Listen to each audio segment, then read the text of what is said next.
خطبہ نمبر 181۔ آپ علیہ السلام کا ارشاد گرامی۔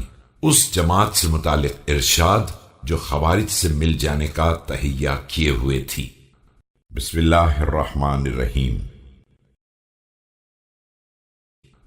جب آپ علیہ السلام نے ایک شخص کو کوفے کی اس جماعت کی تحقیق کے لیے بھیجا جو خوارج سے ملنا چاہتی تھی اور حضرت علیہ السلام سے خوفزدہ تھی، اور وہ شخص پلٹ کر آیا تو آپ علیہ السلام نے سوال کیا کہ کیا وہ لوگ مطمئن ہو کر ٹھہر گئے ہیں یا بزدلی کا مظاہرہ کر کے نکل پڑے ہیں؟ اس نے کہا کہ وہ کوچ کر چکے ہیں، تو آپ علیہ السلام نے فرمایا، Amir al-Mu'minin sent one of his men to bring him news about a group of the army of Kufa who had decided to join the Kharijites but were afraid of him.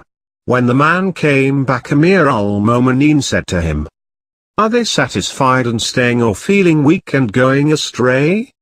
The man replied, "They have gone away, Amir al-Mu'minin." Then Amir al-Mu'minin said, خدا انہیں قوم سمود کی طرح غارت کر دے۔ یاد رکھو کہ جب نیزوں کی انیاں ان کی طرف سیدھی کر دی جائیں گی اور تلواریں ان کے سروں پر برسنے لگیں گی تو انہیں اپنے کیے پر شرمندگی کا احساس ہوگا۔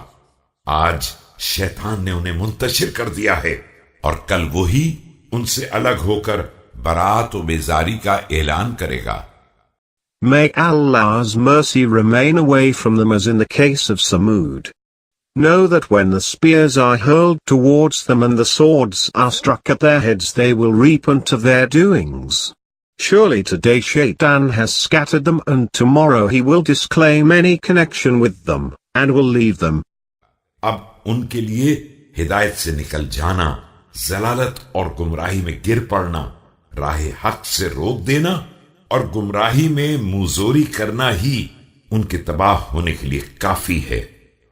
Their departing from guidance, returning to misguidance and blindness, turning away from truth and falling into wrong is enough for their chastisement.